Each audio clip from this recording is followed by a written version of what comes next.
Hey guys!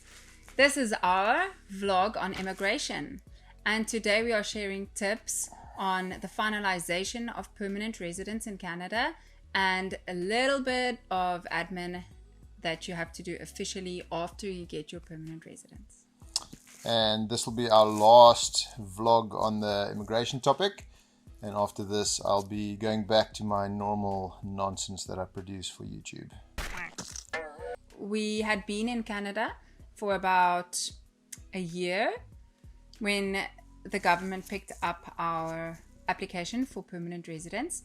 The first thing we heard by email was a formal request to go do our permanent resident medicals.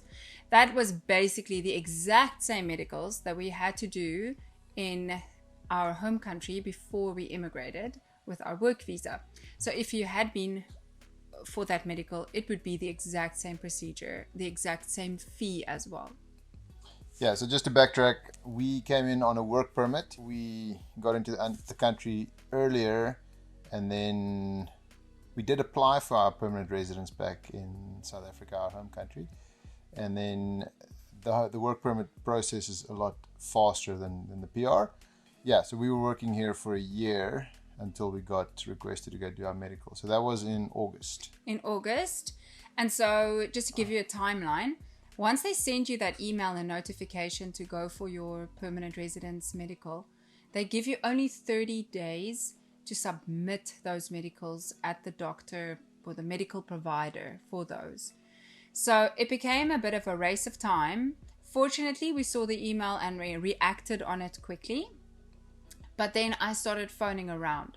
I went onto Google Maps. I Googled all the providers. I think there's a link, a PDF link on all the providers in a specific city area. Yeah, on the Canadian immigration website. Yes. You can go have a look and see who all the approved medical practitioners are who do the medical test that you require, and obviously look up your area. So if you are far out in the sticks away from a major city, or you might have to travel to go do the medical, but that is the last thing you physically have to do in person. So once you have that, then you're done. If you are immigrating and getting your permanent residence before you actually come into Canada, so you don't come on a work permit the way we did, then you'll basically be doing that in your home country. So they give you 30 days to go. The thing is that a lot of these medical providers are not able to give you an appointment in 30 days. So I just ran down the list and phoned everyone and found someone who could help us within a reasonable time. They also said that the provider said it takes about 10 days for them. They give themselves 10 days to submit the paperwork that you have given them to the government system. So that's also something to just take into account. And the fee is the same. I think it's a government set fee. You actually pay the government online. I think you pay. I can't recall. It's been a while. I can recall we had to pay the provider.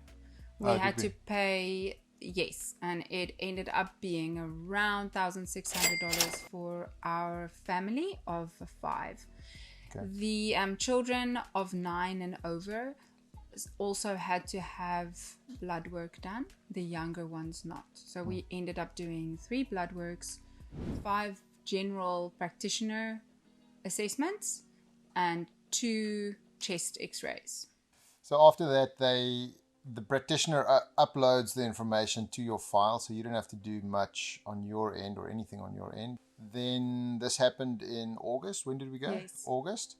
And so on just before Christmas that year, they requested for us to then upload some photos onto the website, your profile basically. Did we get those permanent residence forms then?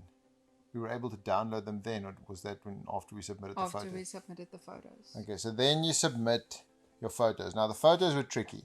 So they say you can have it taken by a professional, or you could try and take it yourself. So we tried to take it both by ourselves, just upload on a white background, and then the system, you upload the photo and the system basically flags it. So it's quite easy. You can resize the photo and they show you how big the head has to be and how wide the shoulder, like where the shoulders have to cut off and stuff. So resizing the photo is quite easy. But then every time I would upload the photo, it would come back and say the background's too dark.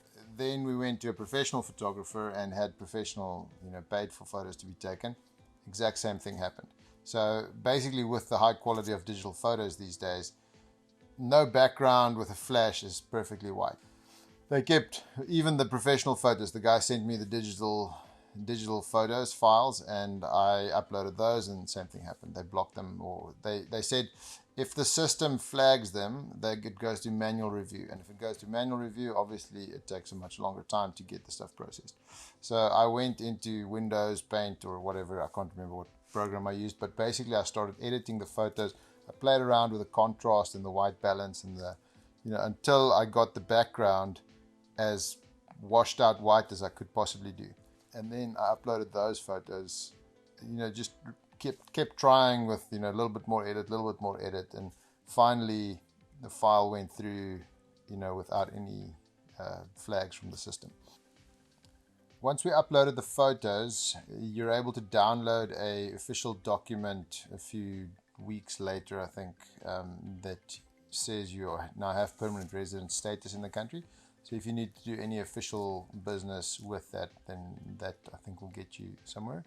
We also then, they mail you your permanent residence cards, and that takes about 2 months to reach you. You can't, important in that time, you can't change your address because you've got an address on file and they mailed out the cards. So, and they made you officially sign that the address that is indicated to at the time that you submit the photos is the address that you are residing at. Yeah. Permanent resident cards are in the mail, so once they finally arrive, now you finally have your permanent residence card and status. Before that, with that confirmation of PR, the letter, before you actually get the card, you can go update your social insurance number, your SIN number. So you get a permanent SIN number, and once you have that, your status in Canada basically has a lot more power or effect, at least. So you can get finance for a home mortgage if you need. You can get vehicle finance, because then they officially see you as someone who is going to remain indefinitely in the country, which changes just banking finance wise. It changes a lot of things, because you can't before that, trying to get finance for a vehicle is very difficult, because they'll only finance anything for the term that you're still in the country. So let's say in our case we had a 2-year work permit. By the time you feel ready to finance a vehicle, you've been here for 6 months or a year, and they're willing to finance something for 18 months or 2 or 1 year even. So that's obviously quite a steep repayment, with all the other costs that you have in relocating and changing countries. And then obviously, like I said, the big thing is if you want to buy a house and you need a mortgage, you can only do that once you have permanent residence. Otherwise, the banks won't consider you as someone who will remain. After you receive permanent residence, you will also update your medical services card to a photo card. And you do that at your provincial services, not the national service. The one great thing about getting PR is that you can apply for child benefit if you have children. Child benefit is a stipend that the government pays to parents for their kids, and it is on a scale of your income per year and also of how old your children are. But you can only apply for it once you have permanent residence. Typically, the mother is considered the primary caregiver. So if there's a mother in the home, she would be the one applying for child benefit. It is a PDF form that you can download in English or French from the government website and fill it in. A good tip that I want to give you is by the time you apply for the child benefit, they will ask you for proof of motherhood, I want to say, in terms of activities the children have done and invoices that were addressed to you, or a letter from the school with the children's names and addresses on that letter, or a mail that had been sent to them with their current physical address on it. So maybe just keep those in a file as you get them. So basically keep any documents that has your children's name and address on as much as you can, because you probably might need them. So that is it from our side for immigration. It's been a very long and tedious process with lots and lots and lots of paperwork and things to do and lots of steps. It is a very big life decision. If you are embarking on this journey or have started on this journey, we wish you well. Good luck with all your forms, and yeah, we hope that it's worth it in your case. We hope that you find a good community like we have, and that you are very happy, and all the best. Okay, bye. Bye.